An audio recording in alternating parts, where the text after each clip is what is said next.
way of trying to solve a matrix equation. Right? So if I want to find the inverse of the matrix, I want to basically solve for x in the matrix equation AX equal to the identity matrix on the right-hand side. Okay, so this is where all the time we're talking about square matrices. Okay?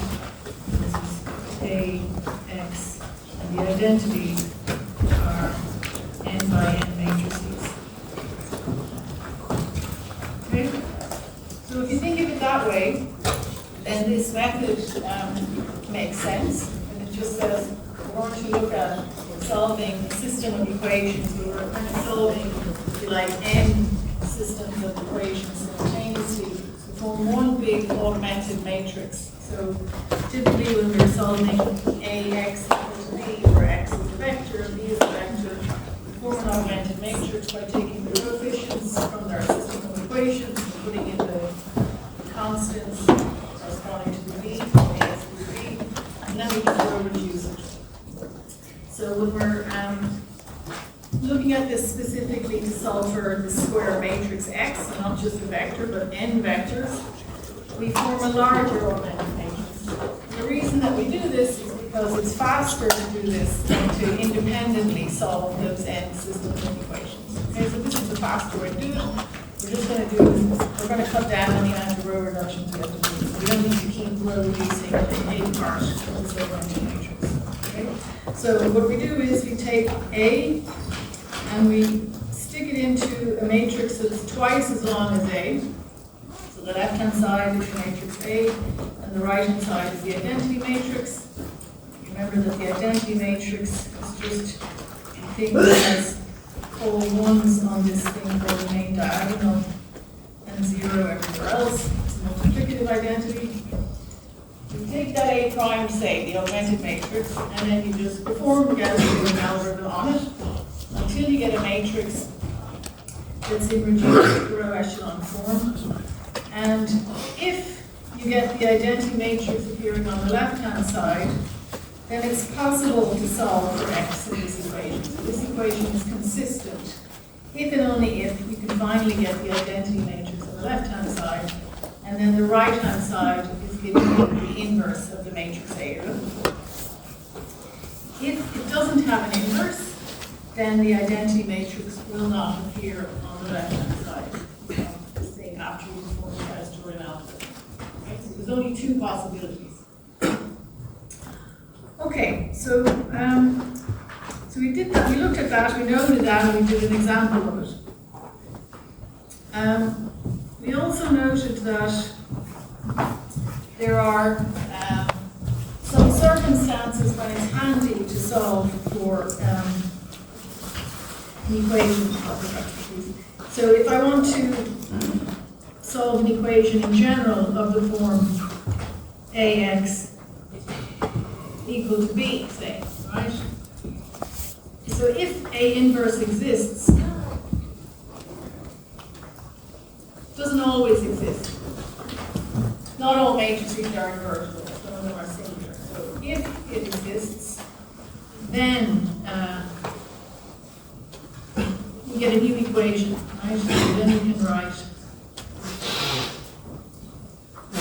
A inverse times AX is equal to A inverse times B. That's just equal to A inverse times A times X, which is just equal to X, right? So I can solve uniquely for X in the instance that the coefficient matrix, if you like, is invertible. If it's not invertible, that doesn't mean we can't solve the equation. It just means that we can't solve it in this way, all right? So if I want to solve the equation in general, with X either being a vector or a matrix, doesn't matter. I can just form an augmented matrix in the usual way and try and solve it. Okay? So I can do this. This is using the inverse. Okay? Otherwise,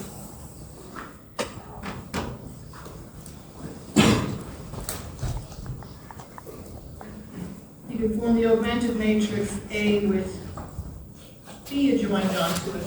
until you get something in reduced row echelon form, and then you can read off the solution for your x. Okay? So I'm just going to do one example of this type of thing, then we're going to start looking at the other way of finding the inverse of A.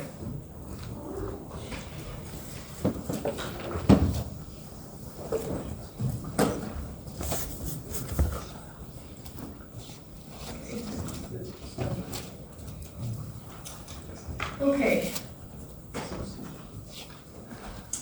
So we started looking at, we looked at an example that involved the A and the B here last Friday. So I just want to return to it for a second. So suppose I want to solve the equation AX equal to B. Right? So first of all, if A was invertible, I could compute the inverse. We have a formula for that, and then I could multiply across the whole matrix equation by the inverse. Right? Is A invertible though? Well, I checked that by looking at the determinant of A. So if I look at the determinant of A, then I see that it's equal to 0.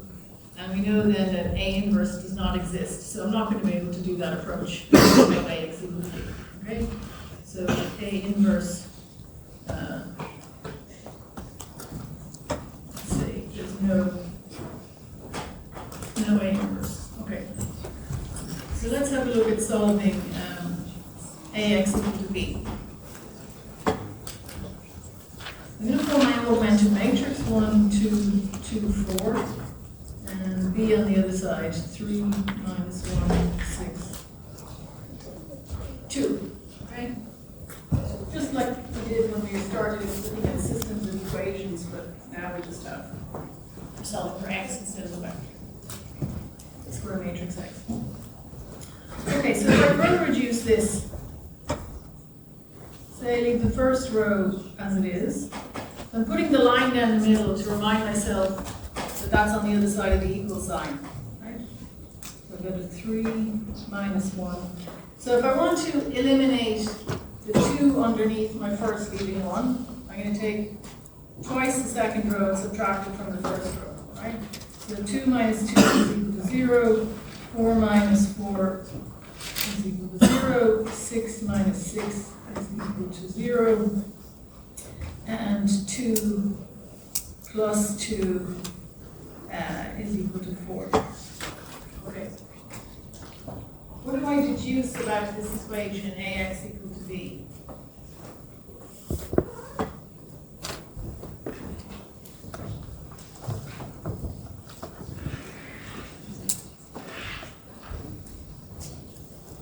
So I'm trying to solve an equation that looks like A times x11, x21, x12, x22 is equal to B.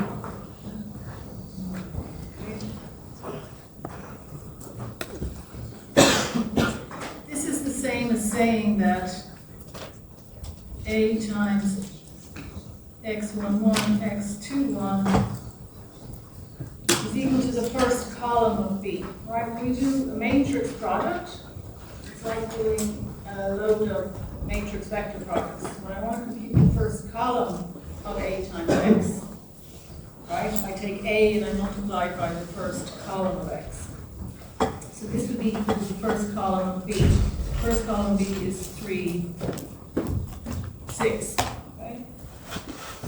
And I can also look at that as saying take my matrix A and multiply it by the second column of X, x12, x22, and then that's equal to the second column of B, minus 1, 2. Okay? So when I formed this larger augmented matrix, I decided to wrap these two problems into one because it'll save me a bit of work, right? If I was to solve this equation, I would do 1, 2, 2, 4, and I would join 3, 6 to it. If I wanted to solve this one independently, I would do 1, 2, 2, 4, and I would join minus 1, 2 to it, right? Then I go with 2 instances of Gaussian elimination, and a lot of those computations would be the same because they both of all this A. So put them all in together, and I'm going to do it once.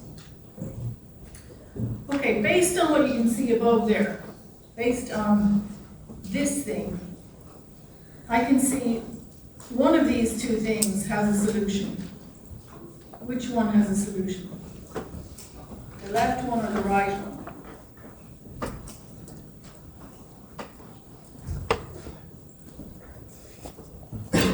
This thing has a solution. It's a 2x2 system. You can solve this system.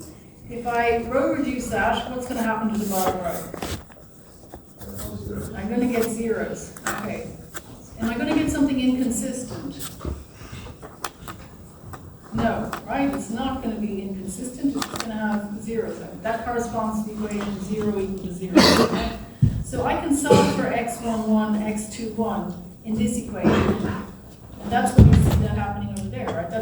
This part is all consistent. Okay? The second equation, if I take, if I row reduce that, what's going to happen to the bottom row? What am I going to get? We've already done the computation, basically. What is it?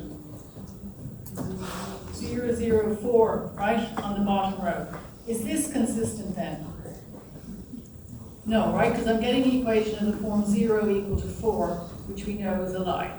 Okay? So altogether, I can't solve for AX equal to this matrix B because I'm getting an inconsistency on one of the columns. All right? So I can try to solve for the X in this case, but it just happens that that thing is inconsistent. So I can always solve an equation of the form AX equal to B, or try to solve it. Either it's going to have a solution set of size 0, an infinite solution set, or a solution set of size 1. Just like for systems of equations where the X is a vector. No difference really. Okay. So that approach will always work regardless of whether or not A is invertible. So here I get, let's just write it down, that this thing is inconsistent.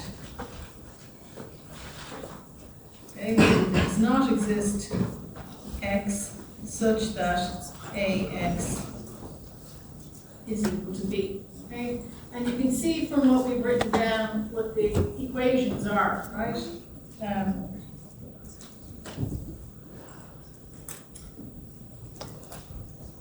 From these things here. Okay, so let's look at the other one, Cx equal to B. We'll go back and look at the matrix C. What do I want to check about the matrix C? Check if it's invertible, why not? Okay, so again, the straight lines is the same as writing down a determinant. It's not brackets, right? So the straight lines means I'm computing the determinant of C. It's another way of writing it down.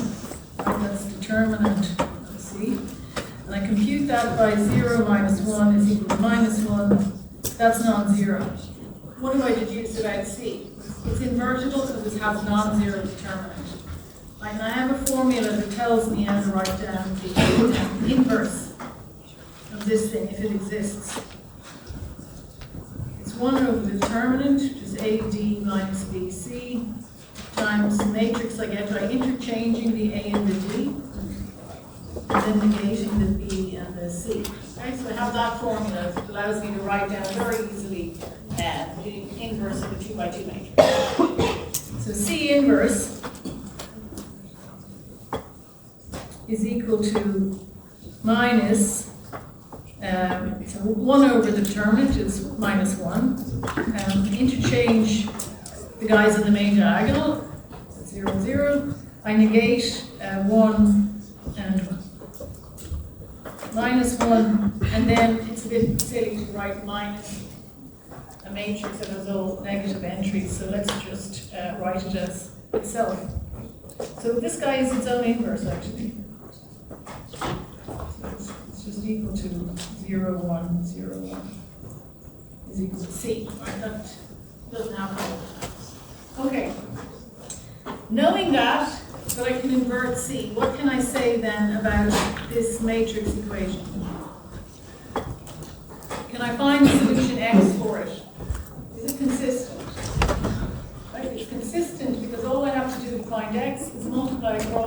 equation by C inverse, and I'll get x is equal to C inverse times B. Okay? So in this case, the solution is x is equal to C inverse times B. Okay.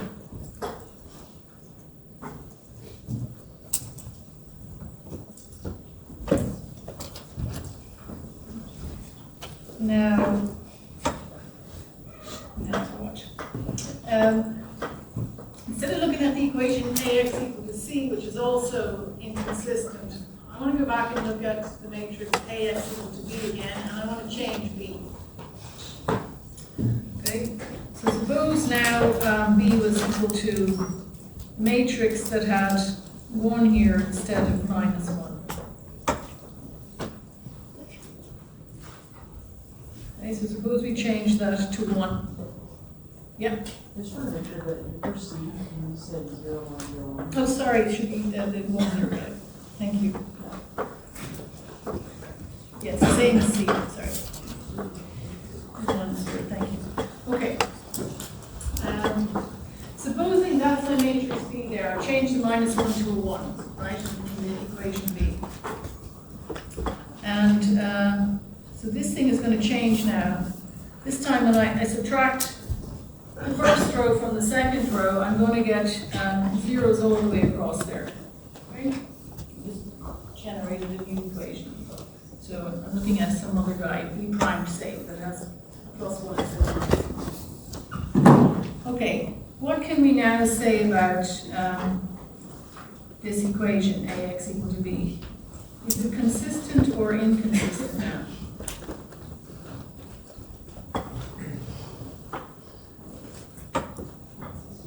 It's consistent, right?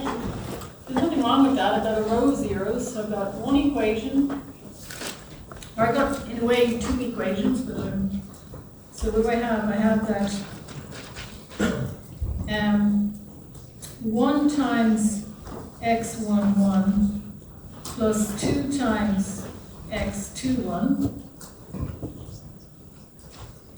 is equal to 3, right? And I also have the equation 1 times x12 plus 2 times x22 is equal to 1. Okay? I have those 2 equations. Does everyone see where those 2 equations come from? Okay, so the first one here, x11 plus 2 times x21, it's found by taking A and multiplying it by the first vector, the first column of X, of unknowns, and getting the first column of B, right? So A11, so these are now row reduced, right? So 1 times x11 plus 2 times x21 is equal to 3, right? So everyone see that? The next equation is 1 times x12 plus 2 times x22 is equal to 1. Okay? So I have like 2 equations, but I have 4 variables. I'm just handling the equations at the same time. So this is solvable. So A isn't invertible, but I'm still able to solve the equation for x. And how many solutions, how many matrices x now satisfy the equation AX equal to B?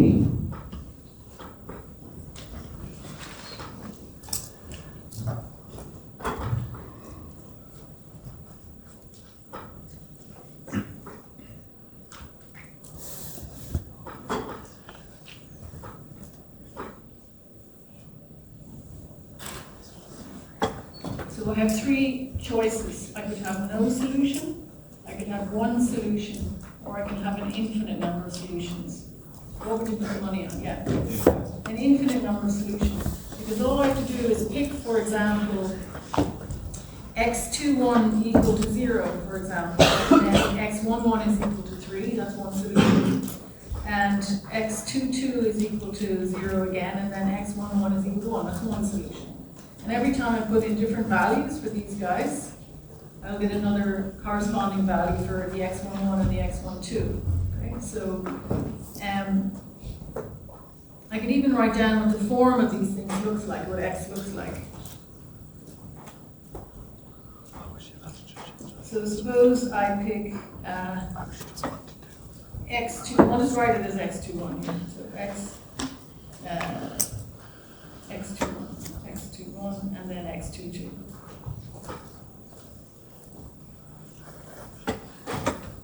Okay, so if I've picked x21, then from this equation, x11 is equal to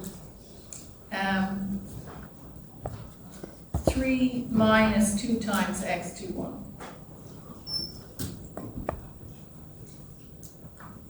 And once I've picked x22, x12 is determined, and it's equal to 1 minus 2x22. Okay? And you can see that every time I choose, I can freely choose the x21 and the x22, so I have an infinite number of solutions. Right? So this is the form of a solution. The point I'm making here is that just because we can't invert A doesn't mean we can't solve the equation. If we can't do the infinite number of solutions, just because we can't. So these two equations. Yeah. Okay, so if you think of it like this. Suppose I ignore the last column. Then I have an augmented matrix with the form 1, 2, 0, 0, 3, 0. Okay? So if I was solving the equation a times, little x is equal to 3, 0, this is the matrix that I would get, right? I'd have an augmented matrix, the row reduce it would look like this. And this would correspond then to, so this is like this is at the moment then the thing corresponding to the variable x11, say, and this is corresponding to the variable x21. Right, I'm naming them. So this means then that x11 plus 2x21 is equal to 3. That's what we usually have done when we solved the equation ax equal to b with x vector. Okay? Now, where's the other equation come from? Very similar. I just take the other one. I'm going to ignore the third column, and I'm going to write down 1, 2, 0, 0, and 1, 0. Okay? Now I have two new variables, the other columns. So this is now x 1, 2, and x 2, 2.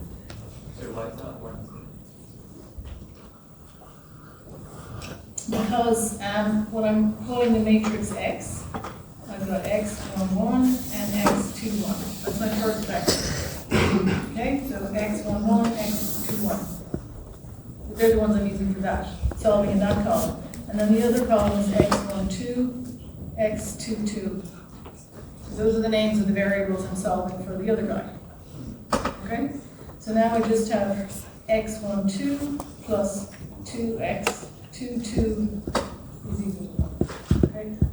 We're not doing anything different to what we did before. All we've done is increased the length of x. Okay.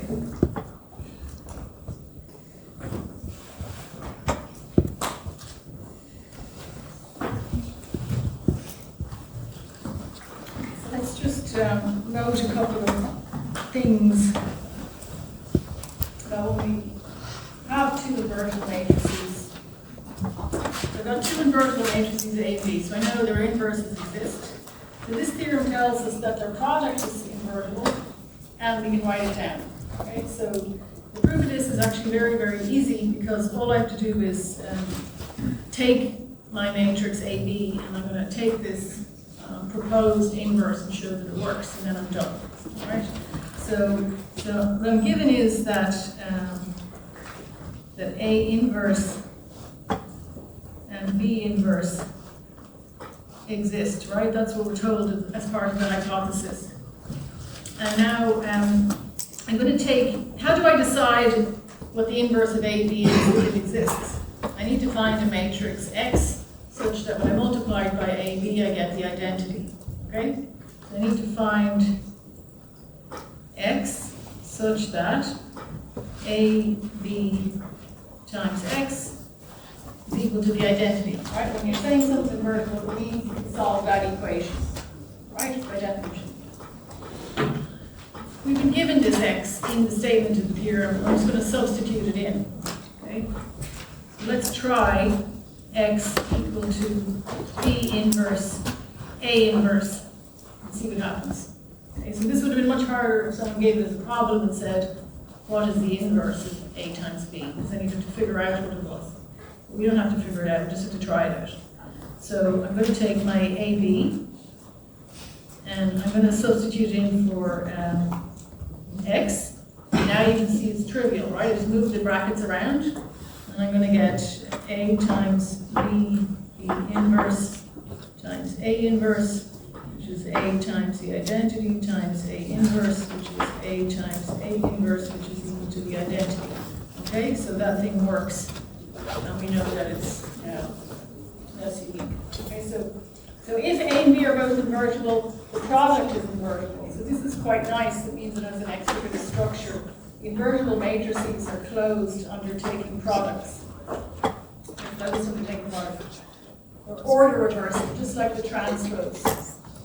Right, so AB inverse is equal to B inverse times A inverse, and that is not the same as commuting these two things.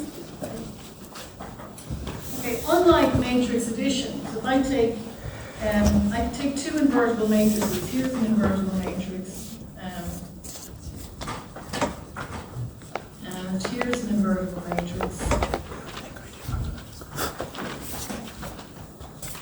And I get this matrix.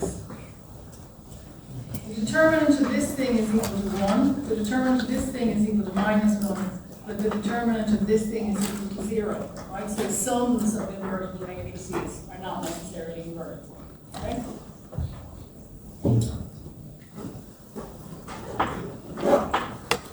Okay. So let us venture forth on our journey of computing invertible matrices. We're going to introduce something called the adjoint matrix, adjoint or adjuvant, depending on what century you were born in. And we're just going to take this at the moment, like as a definition. So later on, we'll show you that this thing exists, right? So what we're saying is a fact at the moment. Okay, so this is a fact for the moment. Okay, if you really want to prove this, it's quite a bit of work. Okay, so if I have any n by n matrix, there is something called an adjoint matrix. This exists. And there's something called a determinant. This exists. This thing is a matrix, the adjoint, and the determinant is a number. And the relation between these and your matrix A is given by that equation. So A times the adjoint matrix is equal to the adjoint matrix times A, which is equal to the determinant of the matrix times the identity. So that equation holds for any matrix, regardless of whether or not it is invertible. And we need exactly the same equation for 2 by 2 matrices. What we're stating now is that actually this thing goes in general. Okay? So we can say that, I can't even call it a definition because we don't know what the determinant is or the adjoint is. But anyway, if the determinant is non-zero, then A is invertible and its inverse is equal to that. Okay? So just like in the 2 by 2 case. In the 2 by 2 case, the matrix that you computed, so we have, say, if you have a 2 by 2, you have A, B, C, D. And if it's invertible, so if the determinant AD minus BC is not equal to 0, that inverse, that reciprocal exists. And then I have, so this is a number, that's the determinant of A. And then the thing on the right-hand side is this other weird 2 by 2 matrix, which is actually just the adjoint of A. So that's D, A minus B minus C. Okay? So that's what it is in the 2 by 2 case. What is it in the 3 by 3, 4 by 4, 5 by 5 case? Okay? We can define it also. It just takes more work to compute it. Okay? Okay, so what we're going to do is we're just going to look at an example. You're all going to be able to do this computation without any difficulty. eventually. Okay.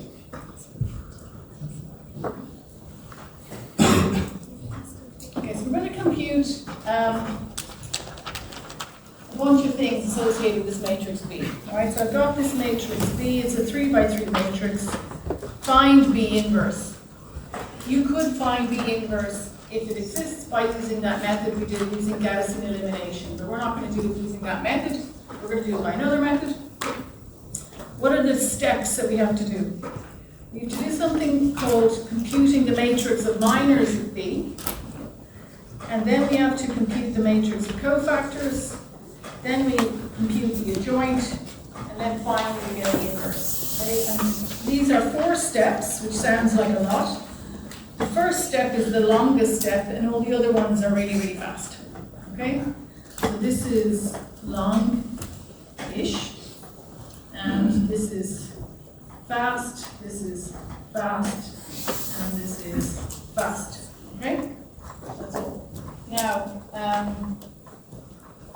by this method, I'm going to have to compute a load of determinants. And as the size of the matrix increases, the number of computations that I have to do this increases exponentially. All right? So this is actually not a nice way for large matrices to compute the inverse. Okay, so let's start with this thing called the matrix of minors. This is the definition of a minor, ij minor. Okay? So I have some matrix A, and I'm going to isolate each ij entry, right? Ij means the entry in the ith row in the jth column. The I is first, the j is second. Ith row, jth column. So I'm going to label another matrix called, or determinant rather, called the minor MIG of A. And I'm going to get it by deleting the ith row and the jth column. And I'm going to get a smaller matrix, and then I'm going to compute that determinant. Luckily for us, we know how to compute 2 by 2 determinants, so we're not going to have any problem with this task for a 3 by 3 matrix. Okay? So here's my matrix B. Okay? Now, the ij minor is the submatrix I get by deleting the ith row in the jth column. So let's look at the 1, 1. The 1, 1 minor. I'm going to delete the first row and the first column. Okay? And now I have this smaller 2 by 2 matrix, and the M11 minor, right, the one determined by this entry, is found by computing that determinant. Right? So M11 is the determinant of this matrix here that's left. Okay? And we know how to compute those 2 by 2 determinants. It's just the product of these guys on the main diagonal minus the product of the other 2. Right? So minus 2 to minus 2 is 2, minus 1 gives 1 there. Okay, so that's the 1, 1 minor. Grand. So now let's go and look at the 2, 1 minor. 2, 1 minor. So this time, let's see. So 2, 2, 1. I'm going to delete the second row for the 2. So it's 2, 1 minor, second row. And the first column. Okay? This is going to be for the 2, 1 minor. Okay? What I'm left with is 4 entries, and they form a matrix. So I've got 3, 0, 1, minus 1, 3, 0, 1, minus 1. That's the submatrix that I'm left with when I delete the second row and the first column. Okay? And I can compute this determinant. It's 3 times minus 1 is minus 3, minus 1, which is equal to minus 4. Okay? So the value of that is equal to minus 4. Oh, sorry, it's minus 3. Minus 0 there.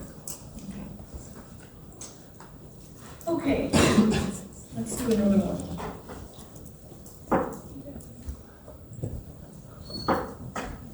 Suppose I want to compute the 2, 2 minor. 2, 2 minor. Now I'm going to delete the second row and the second column. So we're going to delete the second row, and the second column. Okay, now I have a submatrix, size 2 by 2. The 2, 2, 1 there is 1, 0, minus 4, minus 1. 1, 0, minus 4, minus 1. I compute the determinant of that. So the determinant of that is 1 times minus 1, which is minus 1, minus 0, so that's just equal to minus 1. Okay? So it's not, so if I want to compute this, so this is the long bit I said in the algorithm. I'm going to compute all these minors. In a 3 by 3 matrix, I have 9 entries. That means I have to compute 9 determinants. Okay? Like 4 by 4 matrix, how many entries do I have? Well, we all know that we have 16 entries in a 4 by 4 matrix, and I have to compute 16 3 by 3 determinants. We don't even know how to do that yet, but then I have to do that. Each one of those is I'm going to have to compute 3 more determinants. Right? So the amount of determinants I compute blows up when n gets larger, but luckily for us, we're just looking at 3 by 3s at the moment. Okay? So that's the 2 by 2 minor. Okay, suppose that I want to do the 3, 3 minor. The 3, 3 minor. Third row, third column, these ones are always nice. I'm up to this submatrix, 1, 3, 2, minus 2. What's the determinant? So what's the 3, 3 minor for this submatrix that's been left behind?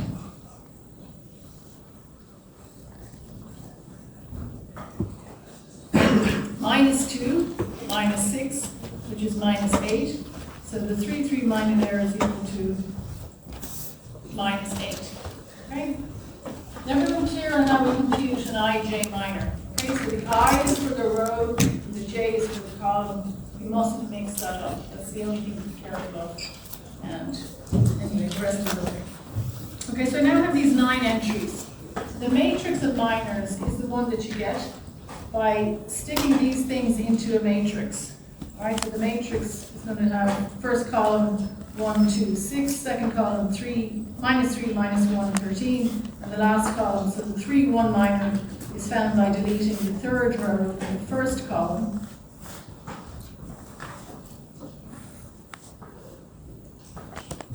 Okay, so 3, 1 minor, 3, 1 minor. I delete the third row and the first column. I'm looking at the determinant of 3, 0, minus 2, 1, which is equal to 3. Okay, so this one is equal to 3. Okay, so this is what the matrix of minors now looks like after we've done our computations. Okay? So the ij entry of each minor, so the mij is the ij entry of this minor matrix. Okay? So those are the things as we go through. Okay. We've got this matrix of minors. What do we do with it now? We just have to change some signs, and then we have to transpose it, and then we're almost at then we'll have computed the adjoint. Okay? Does anyone have any questions at all on how we compute the matrix minors? Yeah. You said for 3, 3, you got negative 8. Can you just show me that? Yeah. So 3, 3.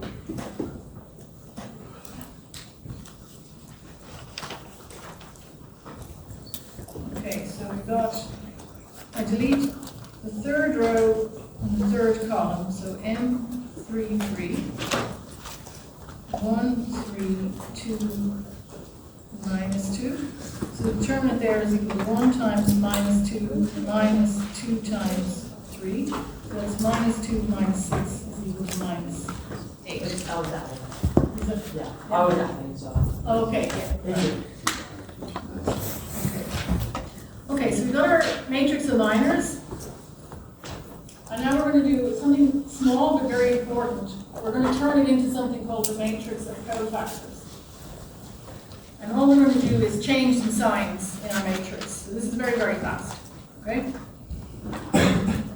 So how do we, so the matrix of cofactors, the definition here is a bit yucky. It's just saying that I multiply the entry in the matrix of minors by plus or minus 1, depending on whether or not the sum of the I and the j's is odd or even.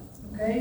So, M11, when I add 1 and 1 together, I get an even number, so I'm not going to do anything. I'm multiplying it by plus 1. 1, 2, when I add 1 and 2 together, it's odd, so I'm going to multiply that by minus 1. So I have this mnemonic that's going to tell me how to do the signs, change the signs from my matrix of minors to get the matrix of cofactors.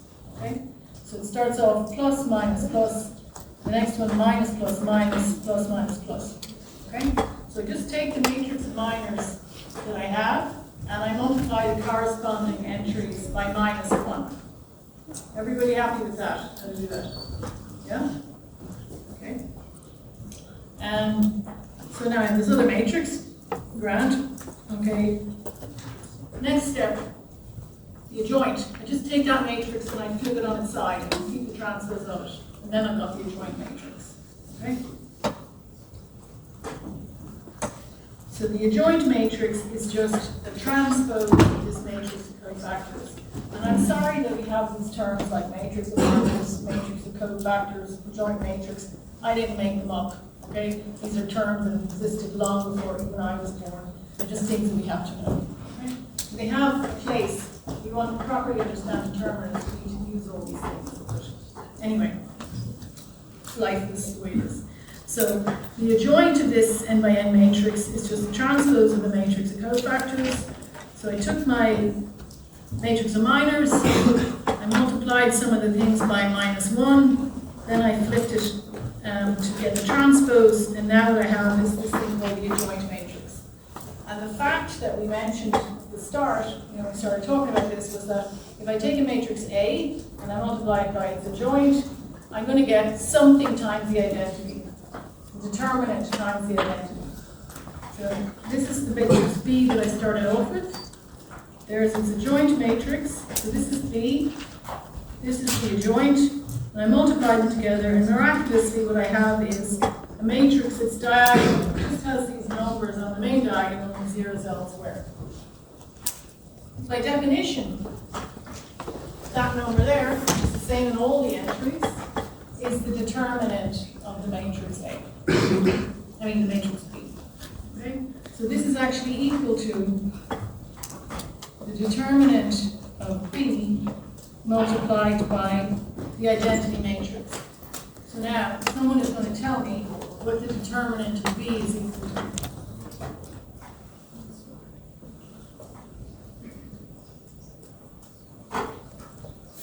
Minus 5. Okay, it's equal to minus 5, the entry on the main diagonal. So this is also telling us, by the way, how to compute the determinant. So when I compute the determinant, what I need is my matrix B and exactly one of these.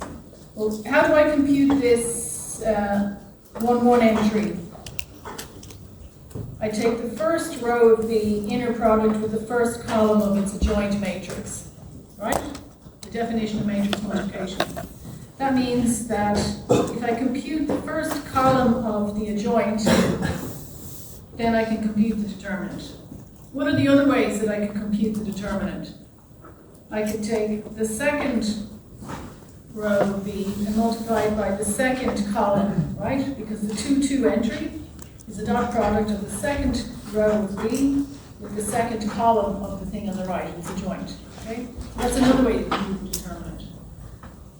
So how many ways so far do I have to compute the determinant for this 3x3 matrix? How many different ways could I write the same number minus 5? 3 ways, right? Take the dot product of the first row with the first column. I could take the dot product of the second row with the second column of the adjoint. I could also take the dot product of the third row of the third column of the adjoint. 1, 2, 3 different equations giving me the same answer. I could also do it the other way around. I could switch B and the adjoint and still get the same thing, because I also have that the adjoint times B, that side is equal to the identity. So I can say the same thing, same type of thing, and then I get 6 equations. So I actually have 6 different formulas, completely different formulas that give me the same function, the same number, the determinant. anyway. Okay.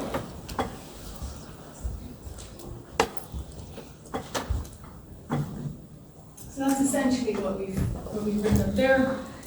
This was the equation we're given at the start. A times the joint is equal to the joint times A is equal to the determinant times I. So for the moment, we treat this as a fact, a very important fact. Very important fact. Okay, that we will remember for the next several weeks without having to think about it.